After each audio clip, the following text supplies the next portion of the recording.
opening up new tech. We're gonna get in there.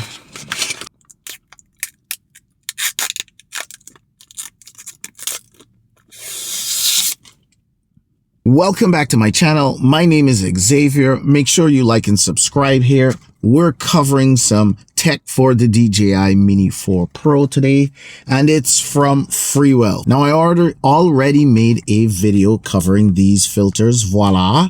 I'll leave a link up here to it, but today we're covering these filters. These have ND filters, and these also have ND filters, but they are different. These ND filters are built specifically to go on this wide angle lens, which we have at the top here, or the anamorphic lens, which we have at the top here. Now, I will talk about the anamorphic lens in another video, so make sure you hit like and subscribe so you get notified, because that I will have to show you how to de-squeeze it. That deserves a video by itself, but today we're covering the wide angle lens. This guy right here is the wide angle lens. Now, these filters are also available for the Mini 3 Pro. This Mini 4 Pro not only has a better camera, but it also has the waypoints feature. And as a result, I can take this drone up, mark some waypoints, and then come back, put on the wide angle lens on the camera so you can see the difference. Now, changing the lens is quite simple. Twist it a little bit to the left, to the left, to the left. That's it. As soon as it twists, you take the old one right off. Make sure the top says Freewell, and you slip it on, twist the lock. That's it. These are a little heavy. We're going to put on an ND filter just so the shutter doesn't run like 1,000 miles per hour. But in order to put on the ND filters, we actually have to start up the drone first. So let me show you. I'm going with an ND32. Do always make sure you have a cleaning rag with you to clean your filters before you put them on. Not sure how I feel about doing this while the drone is on, but either which way, a man's got to do what a man's got to do. There you go. Pops right on. Okay. It's not as bad as I thought. We are up in the air. You can see the ripples in the water. Tells you alone just how windy it is. I am loving this wide angle. I can tell the difference already because I fly this drone a lot. So the left here, that little waypoint sign in the middle there. Press this little button back here to add it, and this one to delete it, or we can press the plus sign on the screen, either which one. We're going to start right here. I think like this is a wide, luscious view. It just incorporates everything. So yeah, mark that. That's definitely my first point. Pull it back a little bit so we can get the building. We can get the observatory, everything. Let's make that point number 2. I don't want to fly too far because, well, it's very windy. I'll put the wind up on the screen so you can see, but yeah. Wow, not too high that we get blown away, but yeah, because the car is shaking from the wind. And this drone is, yeah, there goes a strong wind warning. So this will be point number 3. Nice and wide and big. Catch everything. Catch the city. Catch the clouds. Catch. Beautiful. Just love this shot. That's our 4th point. And just so we run off a little smoothly. So we'll mark our 5th point right here, and voila. All you have to do is hit the button. The drone will fly there by itself. It will take care of everything for you. It's good that we saved it too, so we can re-execute it.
Okay, you saw the footage yourself, side by side and individual shots of the wide angle lens versus the standard lens. Let me know what you guys think in the comment section below. Now, I did take photos too.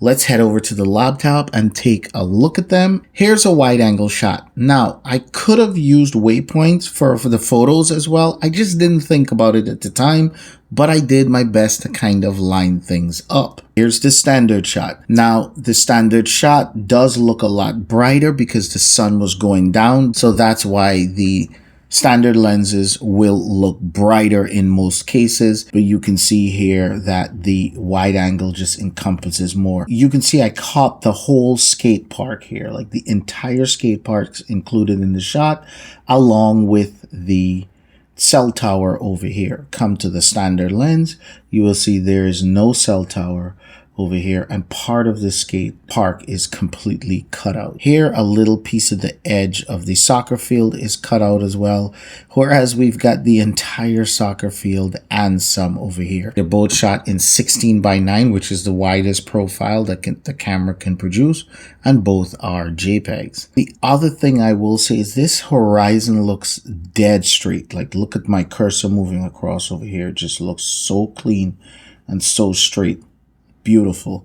When we come to the wide angle lens, you can see that there's a curve towards the end. Now, I'm sure if you're a photographer, a professional photographer, and you put this into Lightroom or one of these professional photo apps, I am sure that you can get this lens correction profile, apply it 1, 2, 3, and get it straightened up.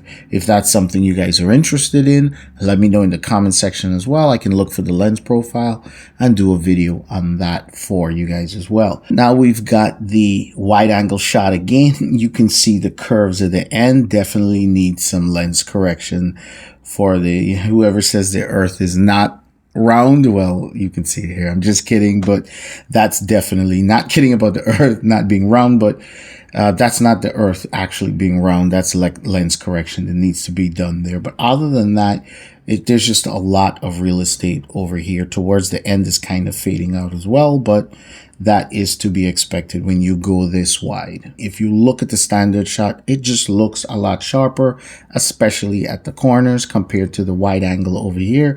You could see that the corners are starting to blurry out at the edges, which is natural. It's a wide angle, so those corners often have some distortion on wide angle lenses. It's a thing, right? It's a trade-off. If you go to the standard lens, this part is chopped out and you can only see a little piece here compared to the wide angle. You've got almost the entire thing. So it's a lot more real estate top and bottom as well as to the sides. The middle of the photo looks very sharp. Like here looks very sharp. It's just not as bright as the other photo again because I didn't catch the sun setting. It was in the clouds. But you can tell the image is quite sharp as well until you reach close to the corners. There's nothing really you could do about that. Nighttime as well, if you look at the standard lens, I kind of put the cross when I was filming right on this building to center it up. And you can see that this does catch a lot of real estate, but it chops out these buildings here at the end, and it finishes right at the edge here of this little small road. If I go to the wide angle now, not only do I catch this little small road here, I catch the service road that's in the park, and I also catch part of the highway. So this definitely widens you out a lot. And it's the same thing here. I put the cross when I was filming in the middle of this building, and here you catch the whole cluster over here, and you've got some runoff here. And in the standard shot, you don't even catch the whole building. But with the standard lens, you'll see that the building that I did center up, because I used the exact coordinates. I took off at the exact same spot and went straight up. So one wasn't actually closer to the building, and then when I flew with the other lens, it was further. No, I just took off, went straight up, and lined up to the building. And as you can see, this building looks a lot bigger.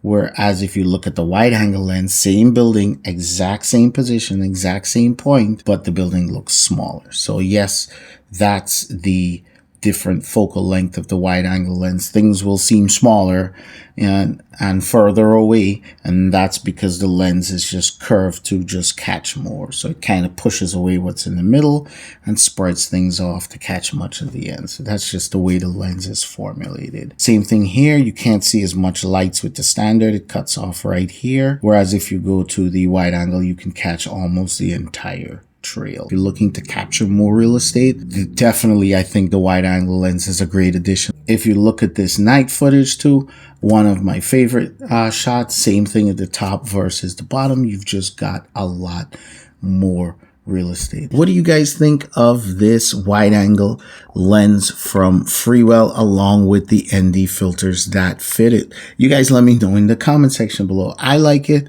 It's definitely something I'm going to walk with. The Mini 4 Pro right now is my main drone. It just has all the features that I'm looking for in a drone, and it's very compact. I think this wide angle lens is really cool to have. Looking for different perspectives and composition, you definitely cannot go wrong with this kit, especially since the ND lens clip right on top, and that will help to slow your shutter down and give you a more realistic feel. If you're not sure about shutter speed and ND lenses, check this link up here. I made a video about that. Make sure you become a patron. It's only $1 a month. That's $12 a year. You can text me on Patreon. It's just like sending me a text message to my phone.